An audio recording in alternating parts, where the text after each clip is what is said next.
বর্ষার ঋতু যখনই আসে আনন্দ এবং উচ্ছ্বাসে মন ভরিয়ে তোলে। কখনো আপনি এটা ভেবে দেখেছেন যে এই বর্ষা যা আমাদের মনকে উচ্ছ্বাসে ভরিয়ে তোলে সে নিজে কতটা পরিশ্রম করার পরে আমাদের কাছে আসে? নদী হোক, সরোবর হোক, সমুদ্র হোক, তাকে সূর্যের তাপ সহ্য করতেই হয়। বাষ্প হয়ে আকাশে উড়ে যেতেই হয়, আকাশে গিয়ে কঠোর শীতলতার সম্মুখীন হতেই হয়, সেই ঠান্ডা সহ্য করতেই হয়। আর তারপর এই বর্ষা আমাদের গায়ে ঝরে পড়ে, কারোর তৃষ্ণা নিবারণ করে, আবার কাউকে আশ্বাস দিয়ে যায়। সেইভাবে জীবনে যদি আমাদের কোনো বড় কাজ করতে হয় তাহলে আমাদের কঠোর এবং নিরন্তর পরিশ্রম করতেই হবে। আর যে ব্যক্তি এই পরিশ্রম করার পরেও কোনো একটি নির্দিষ্ট স্থানে পৌঁছে যাবার পরেও বিনম্র থাকেন, সেই ব্যক্তি অমরত্ব লাভ করেন। তিনি হলেন সেই ব্যক্তি যাকে সমগ্র সংসার ভালোবাসেন। তাহলে সবসময় মনের মধ্যে বিনম্র ভাব বজায় রাখুন আর আমার সাথে ভালোবেসে বলুন, রাধা রাধা।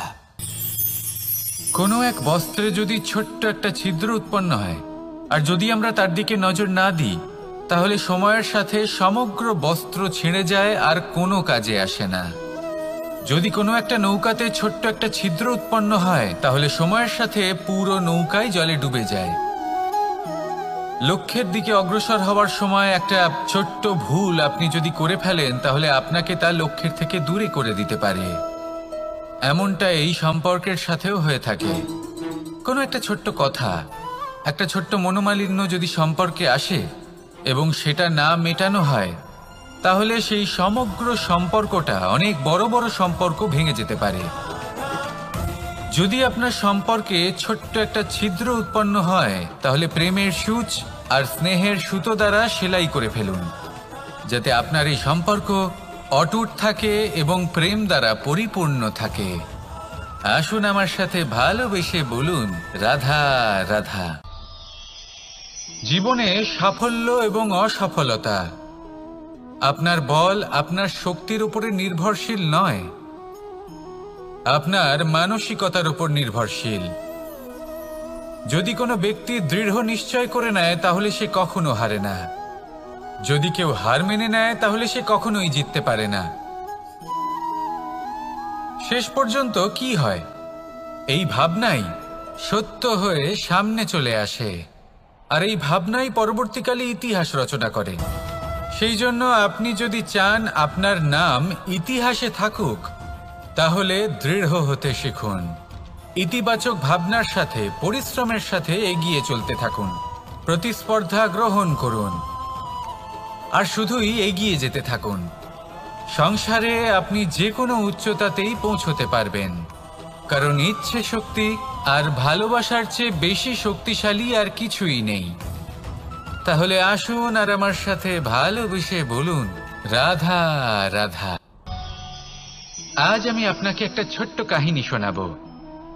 একবার আমি, রাধা আর দাদা আমরা তিনজনে মিলে লুকিয়ে একটা উপবনে গেলাম আম পেড়ে খেতে।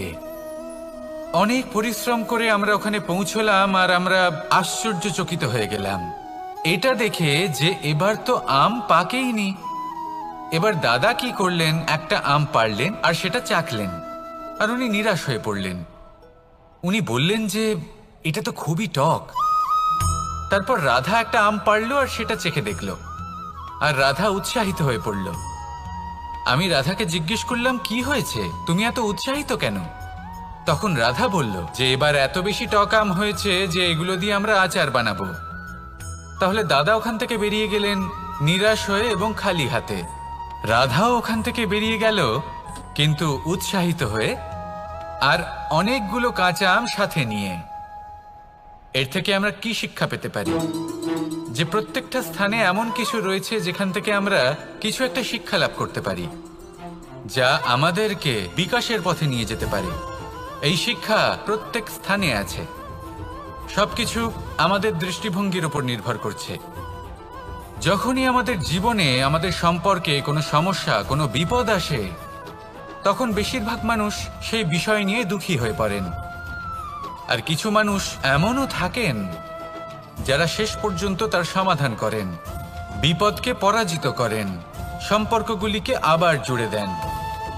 যদি আপনি সুখের খোঁজ করেন তাহলে আপনি সুখ অবশ্যই পাবেন, প্রসন্নতা অবশ্যই পাবেন। যদি আপনি দুঃখ খোঁজেন তাহলে দুঃখ অবশ্যই পাবেন। এবার আপনি কি খুঁজতে চান সেই চয়ন আপনারই। আসুন আর আমার সাথে ভালোবেসে বলুন রাধা রাধা। যখন সূর্যের অত্যাধিক তাপের কারণে এই ধরিত্রী শুষ্ক হয়ে যায় তখন প্রতিবিম্ব আমরা এইভাবে দেখতে পাই। আমরা কোথাও দূরে তাকালে আমাদের মনে হয় সেখানে জল রয়েছে। আমরা যখনই কাছে গিয়ে দেখি তখন দেখি যে সেখানে জলই নেই। তারপর যেই আমরা পেছনে ফিরে তাকাই আমরা দেখি যেখান থেকে আমরা এসেছি সেখানে জল পড়ে রয়েছে। এবার এই যে মরুতৃষ্ণা তা কিন্তু শুধুই ভূমিতে নয়, আমাদের ভাবনা চিন্তার সাথেও এটাই হয়ে থাকে, অনেক সময় হয়ে থাকে। যে ব্যক্তি জল লাভ করার আশায় বসে থাকে সে কখনোই জল লাভ করতে পারে না, কিন্তু যে ব্যক্তি জল লাভ করার আশায় নিরন্তর পরিশ্রম করতে থাকে, ঘাম ঝরায়, সেই ব্যক্তি কোনো মরুভূমিতেও জল লাভ অবশ্যই করে। জীবনে যদি আমরা বড় কিছু লাভ করতে চাই তাহলে নিরন্তর পরিশ্রম করতেই হবে। পরিশ্রমের এই মনোভাব অত্যন্ত গুরুত্বপূর্ণ। এই মনোভাব আর দৃষ্টিভঙ্গি এ হলো অন্তরের গুণ। রূপ এবং প্রসাধন এগুলি হলো বাহ্যিক আবরণ। যে ব্যক্তি রূপের কারণে আপনাকে ভালোবাসে তা প্রকৃত ভালোবাসা নয়, কিন্তু যে ব্যক্তি আপনার আবেগ এবং মানসিকতার জন্য আপনাকে ভালোবাসে তাই হলো প্রকৃত ভালোবাসা। তাহলে এই কথাটা মনে রাখুন আর আমার সাথে ভালোবেসে বলুন রাধা রাধা। সিংহকে বনের রাজা বলা হয়। অত্যন্ত শক্তিশালী হয় সে, তার পরিবারও খুব বড় হয়। কিন্তু যদি এমন হয় যে সিংহের পরিবারে নিজেদের মধ্যেই কলহ সৃষ্টি হয়, যদি তারা নিজেরাই লড়তে থাকে তাহলে কি হবে? সিংহকে মেরে তার পরিবারকে মেরে ফেলে শেয়াল বনের রাজা হয়ে উঠবে। এবার এই কথা শুধুই সিংহের উপর প্রযোজ্য নয়, বরং প্রত্যেকটি ব্যক্তি, প্রত্যেক পরিবার, প্রত্যেক সম্প্রদায়, প্রত্যেক রাজ্যের উপর প্রযোজ্য হতে পারে। পরিবারে যদি মতভেদ বেড়ে যায় তাহলে সেই পরিবার ভেঙে যেতে পারে।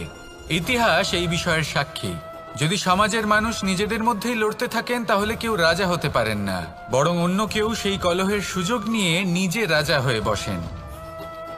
একতার গুরুত্ব বুঝতে শিখুন।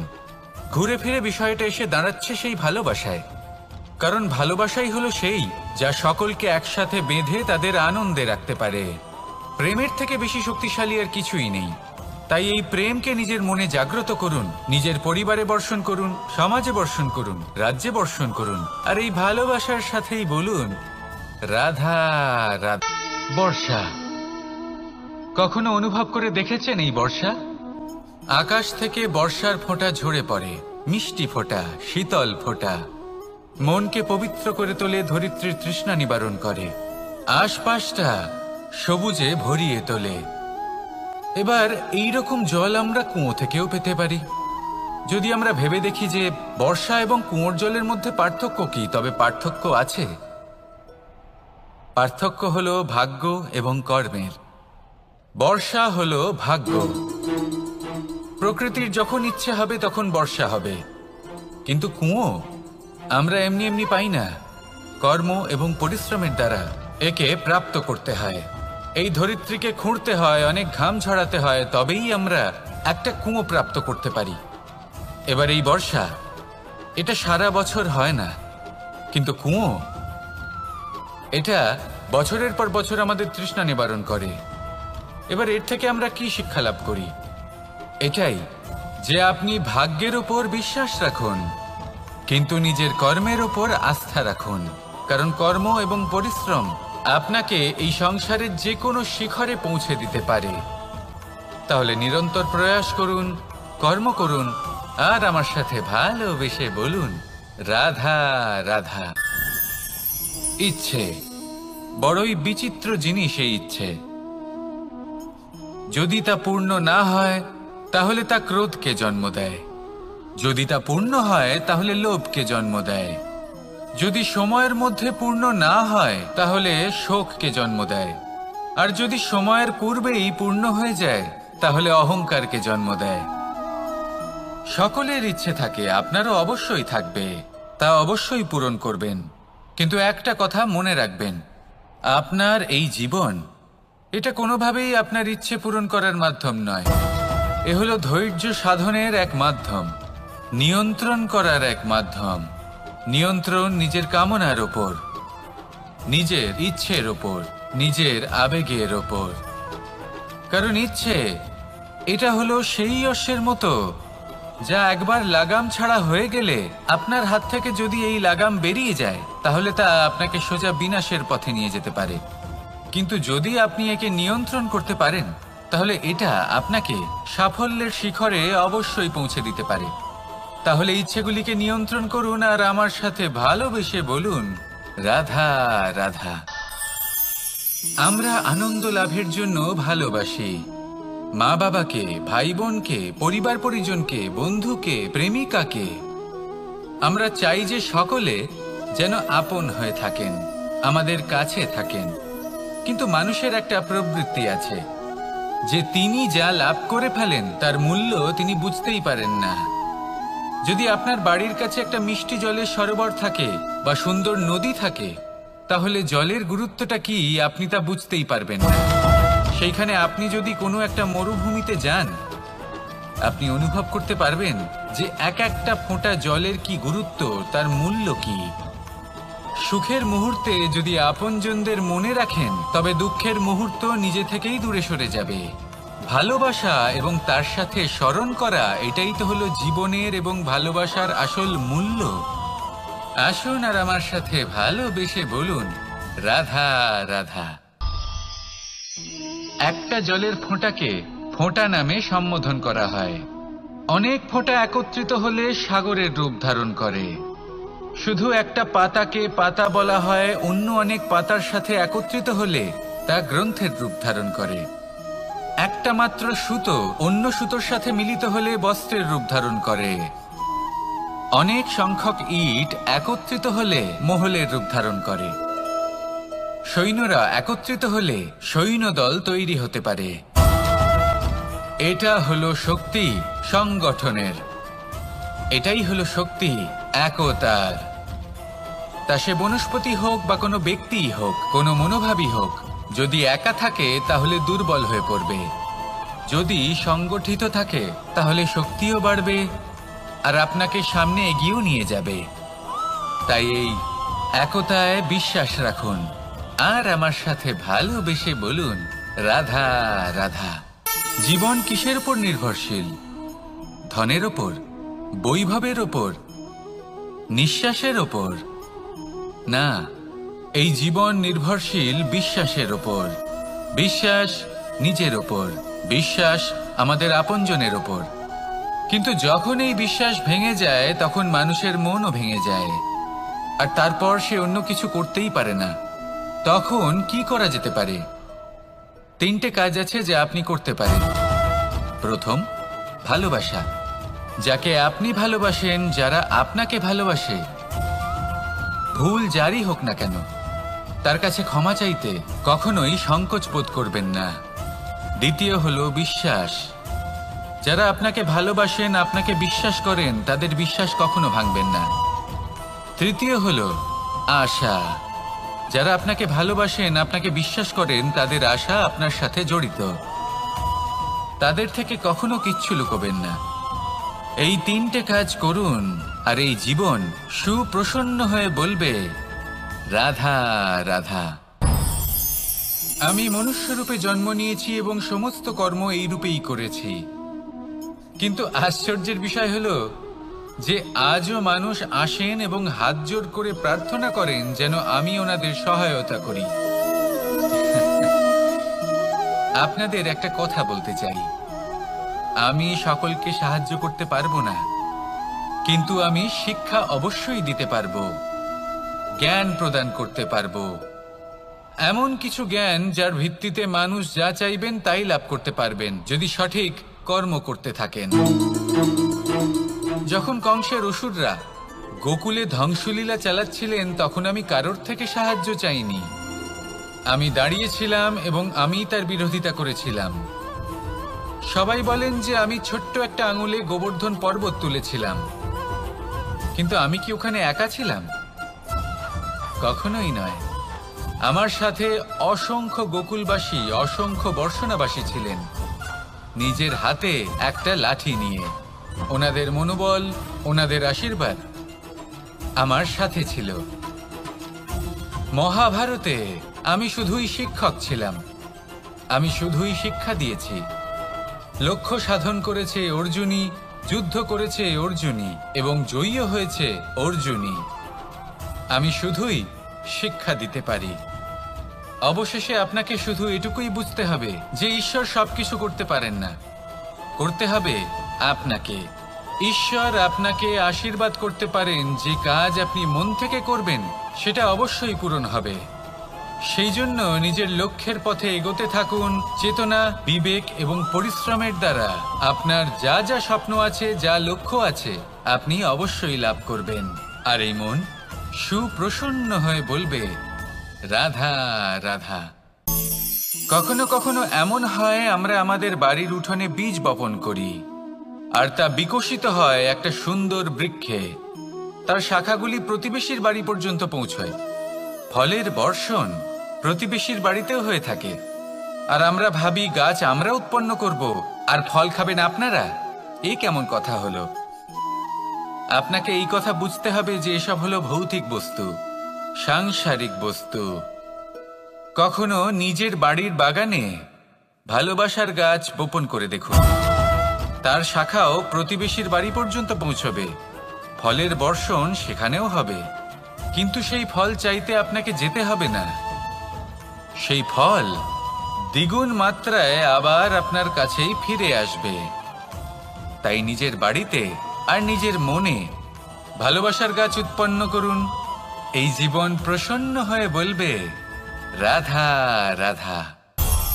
আমাদের জীবন হলো একটা উপবনের মতো, যেখানে কাঁটাও আছে আবার ফুলও আছে।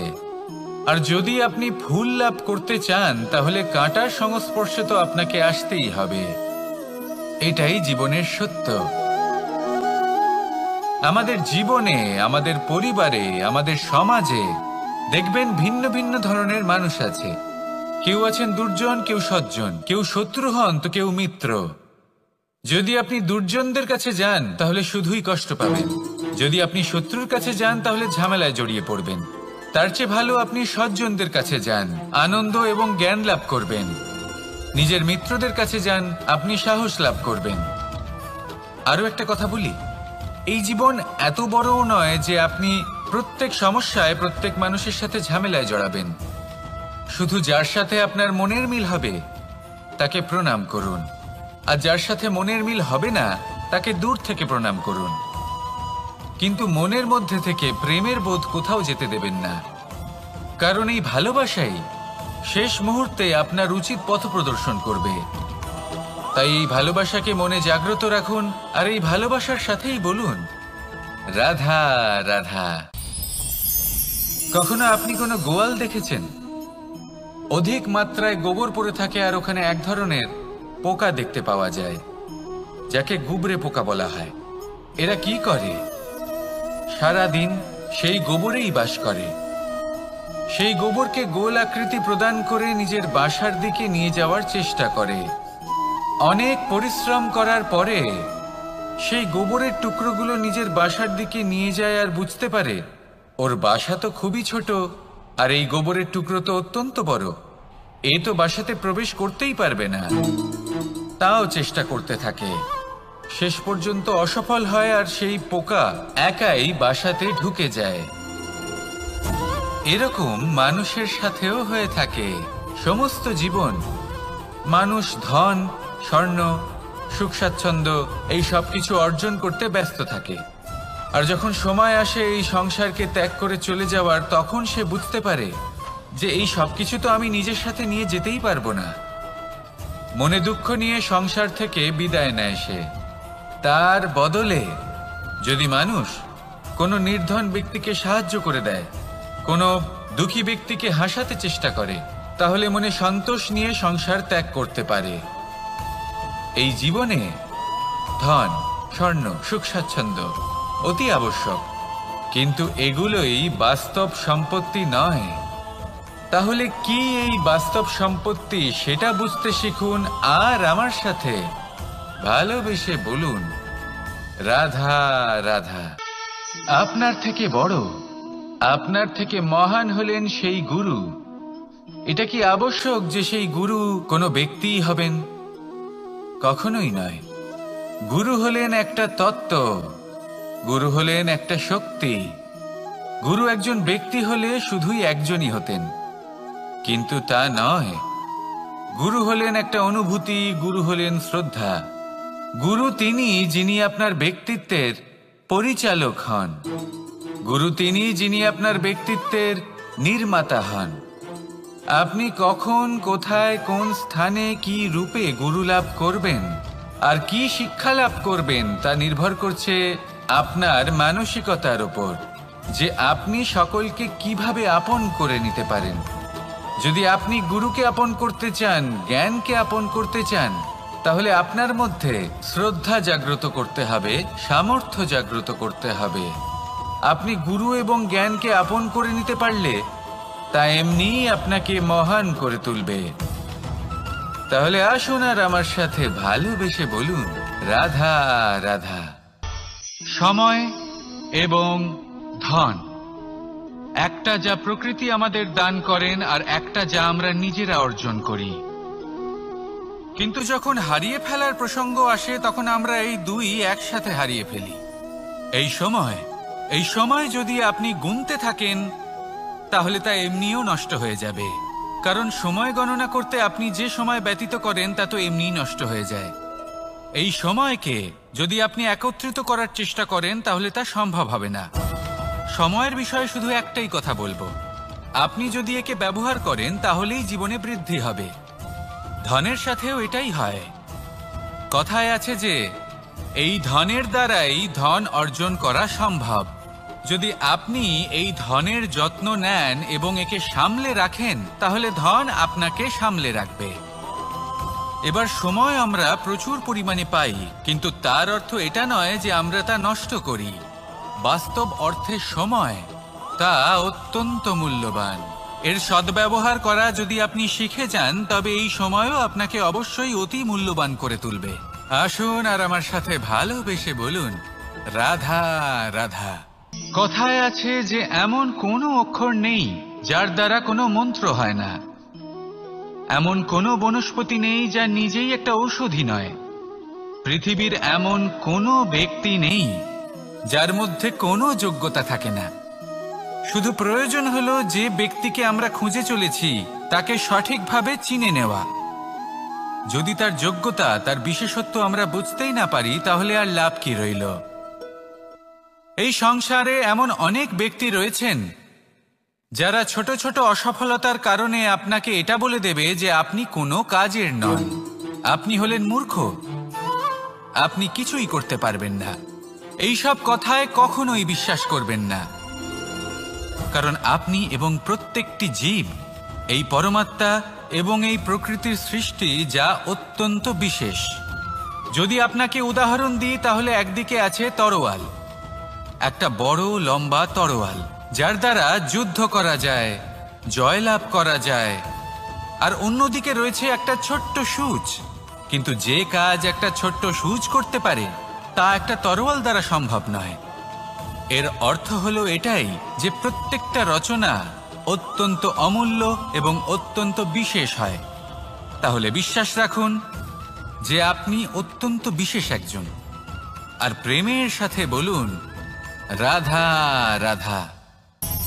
বাল্যকালে যখন আমি মাখন খেতাম তখন যশোদা মায়ের আমার মাখন খাওয়া নিয়ে কোনো সমস্যা ছিল না, কিন্তু যখন আমি মাখন খেতাম, মাখন চুরি করতাম, তখন যেই প্রকারে বাড়ির পরিচ্ছন্নতা আমি নষ্ট করতাম তা নিয়ে অবশ্যই যশোদা মায়ের আপত্তি ছিল। আর হবে নাই বা কেন? কথায় আছে যে যদি আমাদের ঘর পরিচ্ছন্ন থাকে সেখানে লক্ষ্মী বসবাস করে থাকেন, তবেই সেই বাড়িতে সন্তোষ ভাব থাকবে। সেই জন্যই আমাদের যশোদা মা পরিশ্রম করে বাড়ির ভেতর এবং বাড়ির বাহির সবসময় পরিচ্ছন্ন করে রাখতেন। এবার যেইভাবে আমাদের বাড়ি, যেখানে আমাদের পরিবার বসবাস করতেন, সেইভাবেই আমাদের শরীর আর আমাদের আত্মা রয়েছে যাতে আমরা বসবাস করি। একেও স্বচ্ছ রাখা প্রয়োজনীয়। এবার স্বচ্ছ কিভাবে রাখা যায়? শুধু বাহ্যিক পরিচ্ছন্নতা আর প্রসাধন দ্বারা তা সম্ভব হবে না। জীবনে কিছু কটু অভিজ্ঞতা আমাদের সকলের থাকে। সেই কটু অভিজ্ঞতাগুলির কারণে আমাদের মন, আমাদের আত্মা মলিন হয়ে যায়। এই মালিন্য থেকে আমাদের আত্মাকে মুক্ত করা অত্যন্ত প্রয়োজনীয়। এই স্বচ্ছতা অত্যন্ত প্রয়োজনীয়। আর আমাদের এই মন মালিন্য থেকে মুক্ত হতে পারে শুধুমাত্র প্রেম এবং করুণার দ্বারা।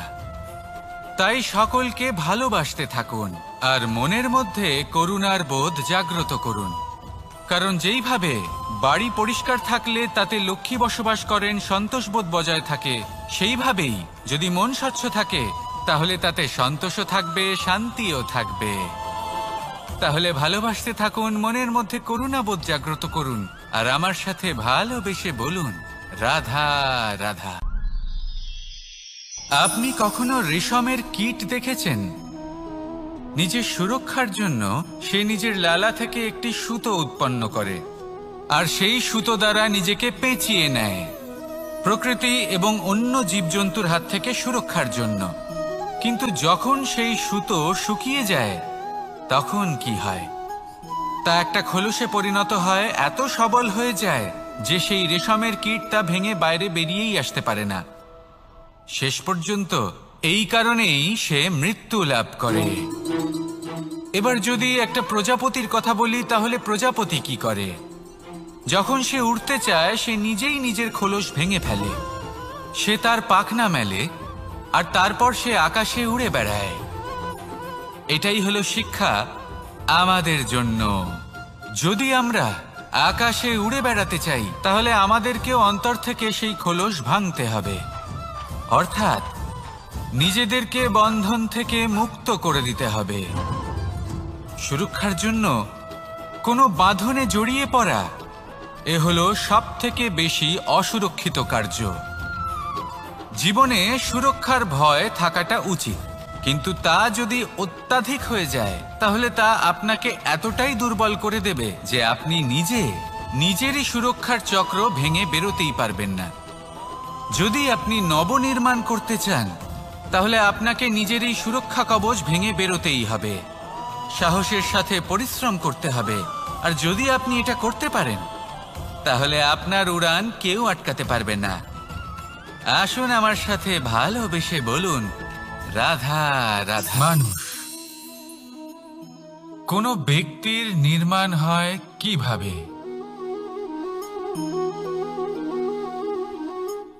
কেউ বলবেন পঞ্চতত্ত্বের দ্বারা, কেউ বলবেন আত্মা, দেহ ও চেতনার দ্বারা, কেউ বলবেন ঈশ্বরের কৃপার দ্বারা, তো কেউ বলবেন এই প্রকৃতির পরীক্ষার দ্বারা।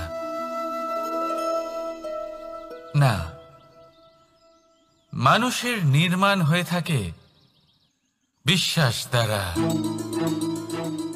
ব্যক্তি তখনই গড়ে ওঠেন যখন ব্যক্তিত্ব থাকে, ঠিক কিনা? আর ব্যক্তিত্ব তখনই হবে আর সেরকমই হবে যেরকম বিশ্বাস আপনি নিজের উপরে রাখবেন। যদি আপনি মনে করেন আপনি বিষের ন্যায় হবেন তাহলে আপনি বিষাক্তই হবেন। যদি আপনি এটা মনে করেন যে আপনি অমৃতের ন্যায় হবেন তাহলে আপনি অমরই হয়ে যাবেন। যদি আপনি নিজের উপরে বিশ্বাস রাখেন যে আপনি সংসারের সব থেকে উঁচু পর্বতের শিখরে পৌঁছতে পারবেন তাহলে আপনি অবশ্যই পৌঁছবেন। যদি আপনার এরকম মনে হয় যে আপনি এরকম কখনো করতে পারবেন না তাহলে এরকম কখনোই হবে না। ভেবে দেখবেন, বিশ্বাসের মধ্যেই বিশ্ব বাস করে থাকে, তো আপনার অস্তিত্ব কেন করবে না? যেমন বিশ্বাস আপনি নিজের উপরে রাখবেন তেমনই আপনি হয়ে উঠবেন। সেই জন্য নিজের উপরে বিশ্বাস রাখুন, আর হ্যাঁ, ভালোবেসে বলুন রাধা রাধা। শত্রুতা, একজন মানুষ অন্য মানুষের সাথে শত্রুতা করে বসেন, দুজন ঘনিষ্ঠ বন্ধু। এমনও এক সময় আসতে পারে যখন এনারা একে অপরের শত্রু হয়ে ওঠেন। এর অনেকগুলো কারণ হতে পারে, কিন্তু মূল কারণ হলো আলোচনা। আগে হ্যাঁ, আপনি যদি কারোর বিষয়ে আলোচনা করেন তাহলে সে আপনার শত্রু হয়ে যেতে পারে। এবার মনে একটা প্রশ্ন আসতে পারে যে এটা কিভাবে সম্ভব হতে পারে? আলোচনা, এটা তো অত্যন্ত জরুরি। যদি আমি নিজের বন্ধুর খারাপ কাজের বিষয়ে আলোচনাই না করি তাহলে সে শুধরবে কি করে? এ কথা সত্যি যে আলোচনা আবশ্যক, কিন্তু তার থেকেও বেশি গুরুত্বপূর্ণ এবং আবশ্যক হলো আপনার এই সিদ্ধান্ত এটাই যে আপনার এই আলোচনা কোন স্থানে করবেন। যদি এটা সবার সামনে করবেন ভাবেন, তাহলে তা অপমানও হয়ে যেতে পারে। যদি এটা আলাদাভাবে করেন তাহলে তা পরামর্শ হয়ে যায়। অপমান কেউ স্বীকার করতে পারেন না, কিন্তু পরামর্শ সকলের ভালো লাগে। তাহলে যদি আপন কারোর জন্য ভালো কিছু চান, কাউকে শুধরে দিতে চান, আর আপনার মনে হয় আলোচনা আবশ্যক, তাহলে সর্বপ্রথম সময়, পরিস্থিতি আর স্থানের কথা মনে রাখবেন, নয়তো এই আলোচনা আপনাকে খুব ভোগাতে পারে। তাহলে আসুন আমার সাথে ভালোবেসে বলুন রাধা রাধা। আপনার জীবনেও কি সমস্যা রয়েছে? অবশ্যই থাকবে। প্রত্যেকের জীবনেই সমস্যা থাকে। প্রত্যেক মানুষ জিজ্ঞাসাও করেন যে এই সমস্যা আসলে কি আর কেন আসে এ জীবনে। আপনাকে একটা কথা বলে দিই যে সমস্যা আসলে সেটা নয় যা আপনার পথে বাধা সৃষ্টি করে, বরং সমস্যা হলো সেটাই যেটা আপনি তখন দেখতে পান যখন আপনার একাগ্রতা আপনার পথ থেকে, আপনার লক্ষ্য থেকে সরে যেতে থাকে। আর এই সমস্যাগুলি দূর করার জন্য, এর সমাধান করার জন্য একটাই পথ আছে, নিজের সমস্ত ভাবনা আরো একবার একাগ্র করুন নিজের পথের দিকে, নিজের লক্ষ্যের দিকে। আপনার সমস্ত ভাবনা যদি কেন্দ্রীভূত হয় নিজের লক্ষ্যে, তাহলে এই সমস্যা দূরে থাকবে। যদি এরকম না হয়, যদি আপনার মন একটু অন্যদিকে চলে যায়, তাহলে এই সমস্ত সমস্যা আবার সামনে চলে আসে আর বাড়তেও থাকে। দেখুন, যেখানে আপনার লক্ষ্য রয়েছে, বান যদি সেখানেই চালাতে হয়, তাহলে দৃষ্টি তো সেদিকেই রাখতে হবে। তবেই তো আপনি সেই লক্ষ্য ভেদ করতে পারবেন। সেই জন্য মনে রাখবেন, সর্বদা লক্ষ্য রাখবেন নিজের পথে, সেই পথেই সামনে এগোতে থাকুন নিজের লক্ষ্যের দিকে। আপনি যত সামনে এগোতে থাকবেন এই সমস্যা তত পিছিয়ে যাবে। তাহলে আসুন আমার সাথে ভালোবেসে বলুন রাধা রাধা। এই পাখিরা সত্যি খুব সুন্দর, আমার খুব ভালো লাগে। আপনি নিশ্চয়ই শুনে থাকবেন যে কিছু পাখির কাছে ডানা অবশ্যই থাকে, কিন্তু উড়তে পারে না। তারা চায় উঁচু আকাশে উড়ে বেড়াতে এবং মেঘেদের সাথে কথা বলতে, করতেই পারে না। এবার এই সংসারেও পাওয়া যায় ঘুড়িও। এদের মধ্যে না জীবন আছে, না প্রাণ আছে, আর না আছে ডানা, কিন্তু এরা আকাশের সাথে কথা বলে, হাওয়ার বেগের সাথে কথা বলে, আনন্দ করে, উৎফুল্ল হয়ে ওঠে। আকাশে জীবনের কিছু মুহূর্ত কাটায়। তার কারণ কি হতে পারে? কারণ হলো সুতো। এই সুতো যদি সঠিক হাতে থাকে, তাহলে এই কাগজের তৈরি ঘুড়িও আকাশের উচ্চতায় উড়ে বেড়াতে পারে। এবার এই সুতো আসলে কি? এই সুতো হলো আসলে ভালোবাসা। এই সুতো হলো আসলে বিশ্বাসের। আর এটা আপনি দিয়ে থাকেন তাদের হাতে যাদের আপনি বিশ্বাস করেন, যাদের আপনি নিজের সর্বস্ব দিয়ে দেন। ভেবে দেখুন, এই ভালোবাসা আর বিশ্বাসের সুতো আপনি যদি সঠিক মানুষের হাতে দিয়ে দেন, তাহলে আপনি অনেক উচ্চতায় উঠতে পারবেন, আকাশের উচ্চতায় উড়ে বেড়াতে পারবেন, মেঘের সাথে কথা বলতে পারবেন, পাখিদের মতো উড়তে পারবেন, যা ইচ্ছে তাই করতে পারবেন। শুধু এই মানুষ সঠিক হতে হবে, এমন একজন মানুষ যার মনে আপনার জন্য ভালোবাসা রয়েছে, এমন এক মানুষ যার মনে কোনো স্বার্থ নেই, যিনি পরোপকারী, এমন একজন ব্যক্তি যিনি আপনার অস্তিত্বকে বাইরে নিয়ে আসতে পারবেন, তাকে উজ্জ্বল করে তুলবেন। তাহলে ভালোবাসুন, আনন্দ করতে থাকুন, আর এই আনন্দ সহকারে বলুন, রাধা রাধা। আমরা সকলে এমন ব্যক্তির সাথে থাকতে চাই যারা খুব মিষ্টি কথা বলেন, যাদের ব্যবহার আমাদের ভালো লাগে, যারা দেখতে সুন্দর হন, যাদের আমরা পছন্দ করি।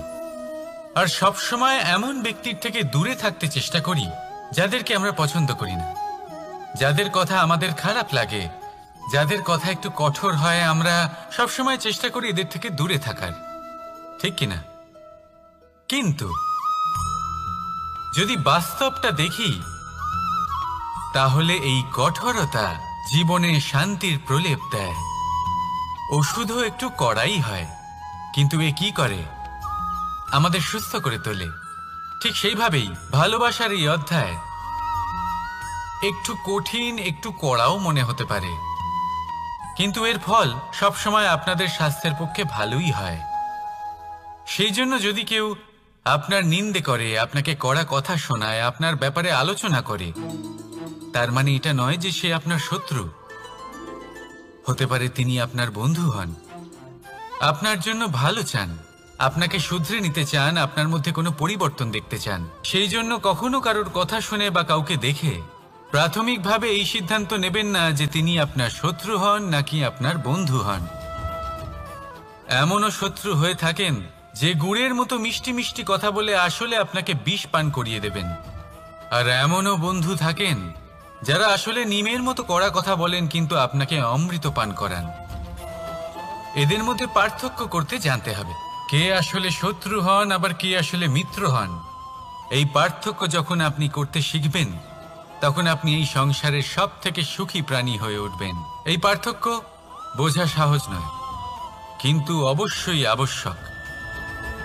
রাধা রাধা। অসুখ। এমন কোনো মানুষ আছেন এই সংসারে যার অসুখ করে না? প্রত্যেক মানুষ কখনো না কখনো অবশ্যই অসুস্থ হয়েছে, তার এই শরীর রোগের শিকার অবশ্যই হয়েছে। এবারে দেখুন, এই রোগ আসে, আবার এই রোগ চলেও যায়, কিন্তু সেই রোগ আমাদের কষ্ট দিতে কেন সক্ষম হয়? কারণ হলো স্বচ্ছতা। যদি এই স্বচ্ছতা শরীরে না থাকে, তাহলে মানুষকে শারীরিক কষ্ট পেতেই হবে। ঠিক সেইভাবেই অত্যন্ত প্রয়োজনীয় হলো এই স্বচ্ছতা যেন মনেও থাকে। যদি এই স্বচ্ছতা মনে না থাকে, তাহলে মানুষ চারিত্রিকভাবে কষ্ট সহ্য করেন। এবারে নিবারণ কি হতে পারে? বড়ই সহজ এর উপশম। যদি রোগ শরীরে হয়, তাহলে সর্বপ্রথম স্বচ্ছতা বজায় রাখতে শিখুন, এই শরীরকে পরিষ্কার রাখতে শিখুন। বিচক্ষণতার সাথে এই রোগের সম্মুখীন হন, ভয় পাওয়ার কোনো দরকার নেই। ব্যায়াম করতে থাকুন, সব ঠিক হয়ে যাবে। সেইভাবেই যদি এই অসুখ মনে হয়, তাহলে কি করা যায়? সর্বপ্রথম তার আধারের উপরে নজর দিন। আপনার এই আধারই হলো আপনার আহার। যা আপনি আহার করবেন, সেরকমই মানুষ হয়ে উঠবেন। সেইভাবেই আপনি যেরকম ভাবেন, সেরকমই মানুষ হয়ে উঠবেন। সেই জন্য নিজের ভাবনাকে শুভ করুন, নিজের দৃষ্টিভঙ্গিকে শুভ করে তুলুন, সব কিছু সঠিক হবে। আপনার আমার সবার মধ্যেই এক রাক্ষস বাস করে, তার সম্মুখীন হন, তাকে পরাস্ত করুন। তাহলে এই রোগ সে শরীরেই হোক বা মনের মধ্যে, যদি সঠিক সময় তাকে আটকানো না যায়, তাহলে যে কোনো সময় তা মহামারীর রূপ ধারণ করবে। সেই জন্য সাবধানে থাকুন, সুস্থ থাকুন। তাহলে আসুন, আমার সাথে ভালোবেসে বলুন, রাধা রাধা।